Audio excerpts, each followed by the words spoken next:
Hey everybody, Mr. B here and welcome to the Loft. You know, I'm amazed at how many people screw up mashed potatoes. So today I'm going to show you just a few tips and tricks. Make sure you got the creamiest taters in town. Let's go.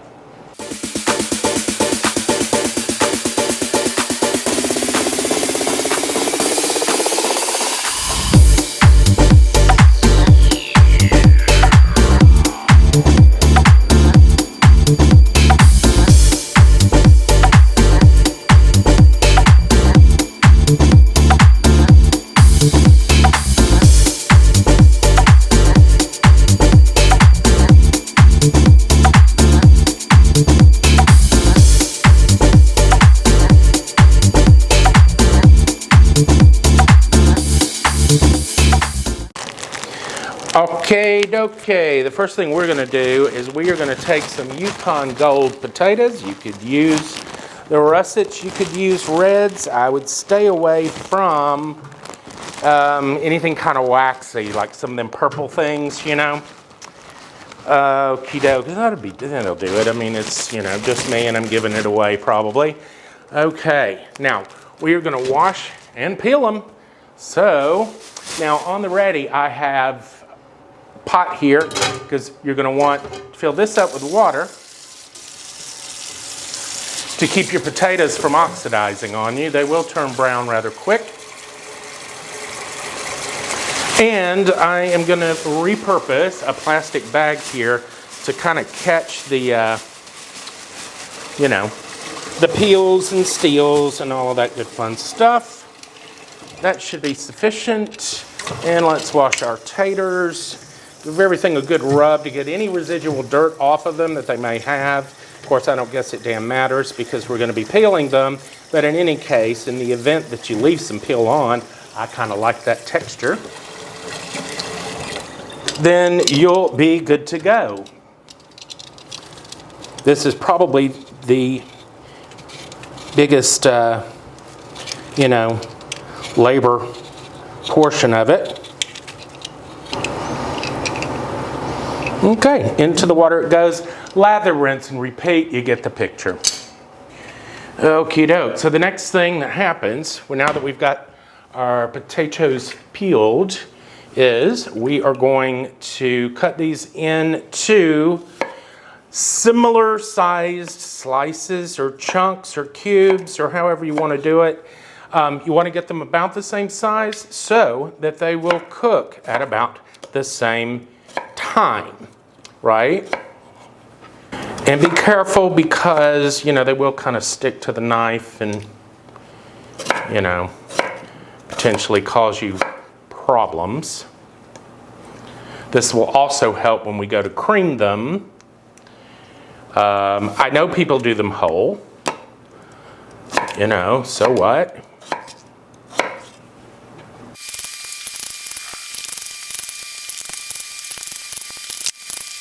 Now I am going to take these back over to the sink. I'm going to drain them. I'm going to rinse them 2 or 3 times, try to get some of this starch off of them, and then we will cover them with just enough cold water to cover them.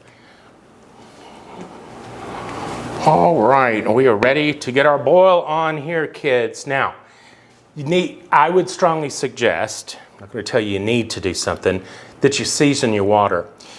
Sometimes I actually boil them in chicken stock. Today I'm going to use just a little bit of better than bouillon base.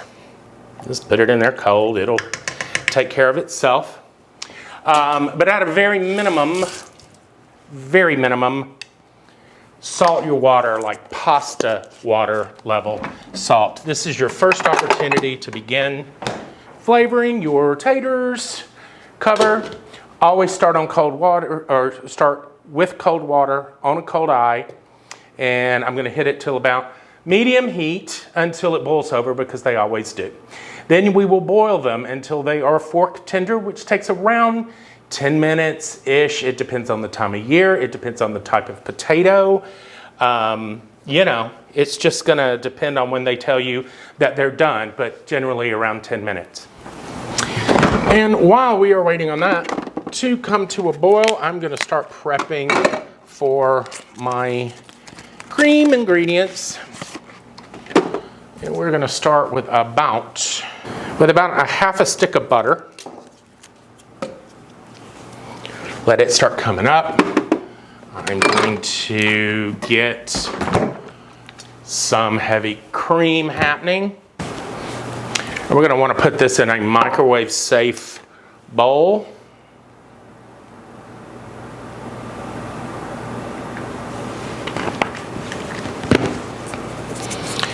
And I combine the butter with the cream. And then when we get a little bit closer to time, I'm gonna microwave that to get it warm and melted. Because why would you put cold cream and cold butter in something that's hot? That makes no sense, right?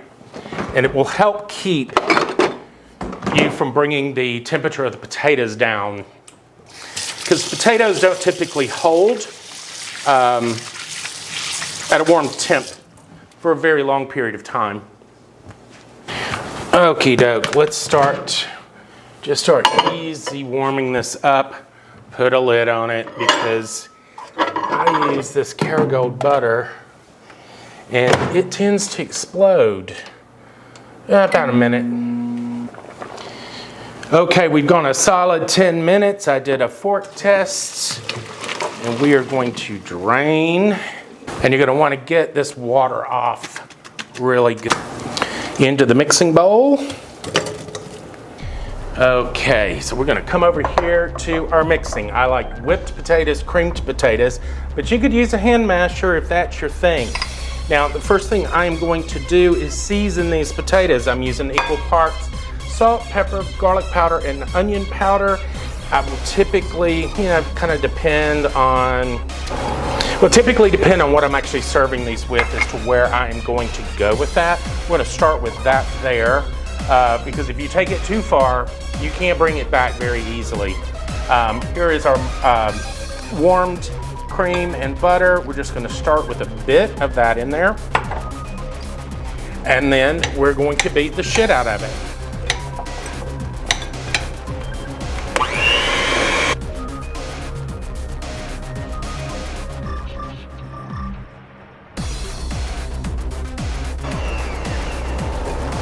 Okay, we're gonna pause here.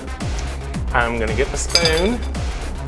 I'm gonna taste for, well, first thing I think we'll do is kind of scrape down the sides here. Sure that we're, oh, that is beautiful. Look at that texture. Okay, now I'm gonna taste for seasoning, see where that's at. Long way to go. Okay. Now the creamy and the butter I've got, but I need some more of this stuff. And let's see where that gets us going. And if we have to at this point, because that's all the seasoning mix I have mixed up right now, if I need to, bring that old Himalayan salt and some cracked pepper over here, we can definitely do that, no problem. Now, just a pinch more of this nonsense. And I think we're gonna have that there.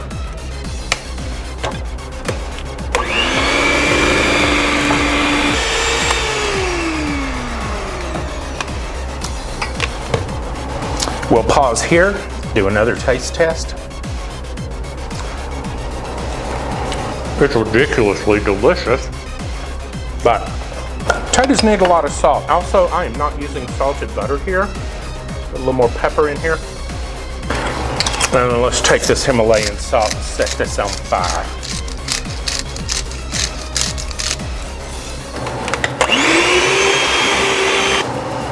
This is definitely one of those things that you've got to, season to taste. That did the trick. Now let's plate this. And we are just going to transfer this into our lovely, found this at an antique store, y'all. I was like, please and thank you. Into our serving dish. Look at that texture. It's fluffy, creamy. I'd see, this is your baseline basic creamed potato. You could do the roasted garlic. You could make it kind of a loaded baked potato taste with sour cream, cheddar, chives and, you know, bacon even if you wanted to. I love to roast a whole clove of garlic and bring that in with some Parmesan cheese. But you get the picture. You get it to this point, you're there. There we go. Yes, indeed. Now, let's make it pretty, shall we? What if we just sort of finish it with a couple of dollops of some butter? Like, I mean, you know, you've gone this far with the heavy cream and all that good fun stuff. Why not bring it home? Why not bring it home? Let's hit this with a little bit of parsley, just for some of that freshness and that green. Look, if you've got some picky people in your life, don't like the green, get rid of them. You don't need that negativity in your life. And I'm gonna hit this with just a little bit of some chive. You're gonna get a nice bite to cut through that creaminess. And there you have it, guys. Mashed potatoes. Doesn't get any better than that. Click subscribe, come along for the ride. We're gonna see you next time. Cheers.